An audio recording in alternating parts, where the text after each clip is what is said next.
The next episodes of Thriving Construction come straight from Future Build. Huge thanks to Eco Cocoon. The space was great for chats, acoustics, and even better well-being. So what CircoTrade does is 3 steps. Find out what you have in your building, so we inventory it. How much is it worth on the resale market, but also how much carbon would you save by reusing that material? And then you can futures trade it. So you can find a buyer on the platform who wants to buy your material before you've even started deconstructing it. You have your exit strategy. You know who wants to buy it. You know how much they're willing to pay. And you can actually invest in having those materials brought to market in the most optimal manner. So that's the whole idea of futures trading. Instead of it being a liability, which is I buy something now and it's got a lifespan and I'm getting rid of it. Yes. It's turning it into an asset. Exactly. This is a new asset class. This is exactly how I bill it. It's futures trading. It's a trading platform for a new asset class, which is future reused materials. So are we at a stage then in this new way of thinking of something being worth one fee today and in the future that fee or that value going up? So a little bit like I would expect with a purchase of a stock or a share, or maybe a classic watch or a classic car or something like that, where I'm futures trading it, knowing that the value of this in pounds and pence or whatever currency you're using is going to go up as opposed to down. You know what? When you talk about stocks, they go up and down. It will fluctuate. I think what we see today for reused materials is that it's very disparate. The market is small quantities. Most of those materials are sold as is. They're not requalified, not recertified. So they have very little value.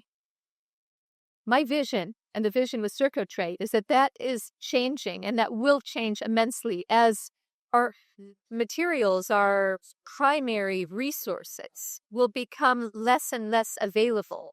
We are going into a crisis of primary materials, and therefore these materials that already exist for both their carbon value but also their resource value will start being more and more valuable. If you take something like steel, reused steel is actually already practically more valuable than new steel. Why? It's as strong, it's requalified, it's recertified, and it's low carbon. And that low carbon piece is a real added value. I think also with reused steel, my understanding, just depending on when you're getting that steel from, if it's from kind of like the 70s or before, that the quality of that steel is actually of a higher grade generally than the modern steel now. You know what? There have been all sorts of stories around, can you use pre-war steel? What I think is great is that more and more people are trying it. More and more professionals are actually going out there and questioning the fact that we're saying you cannot use pre-war steel. And actually a case study that shows, yes, technically it's feasible, economically feasible, all of a sudden opens up a whole new opportunity because there are a lot of buildings with pre-war steel in them. So yes, I mean, this has immense value, but the thing is that we need to practice, we need to get the legislation and the norms, the regulations up to speed so that all sorts of materials can be reused. What organizations are you working with and how are they helping you to move forward to realize the vision that you have? Yes, I had a really great project at the end of last year that I did with British Land, huge investor in real estate and very much forward-looking and very keen on the circular economy. And we were able to create value with a strip out of one of their office buildings that was absolutely something that had not been done before. There were, when we're talking about 1% of materials for a regular demolition process get reused, in this case, 28% of the materials that we inventoried on that strip out project actually managed to get replaced in about 15 different organizations, whether that be real estate developers and investors, architects planning a new project, or charities. and manufacturers of materials. So there was a wide take-up. And I think that shows that there is an interest in the market. There's a huge interest, actually, in reusing materials when they are brought to the market, in a way that's accessible. And what have British Land said about that? I guess they sound like a case study or a flagship client for you, a great client to have. Absolutely. But what has been the process or the learning experience from their point of view, and then also interested from your perspective into them as a client? Yeah. One of the main learnings is that it can be quite granular and time-consuming on site. And there really needs to be a sort of a reuse guardian on site within the demolition or the deconstruction team that is there to coordinate sort of where do these materials go while they're being stored before they get picked up. All of that logistics piece in reality is really important. But I think one of the most important learnings is that you need to plan in advance.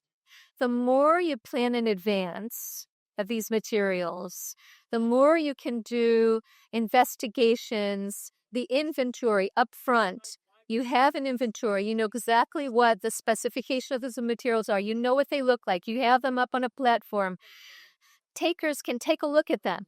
They can decide whether they're interested or not. And the more you do that in advance, the more likelihood of those materials not only creating value.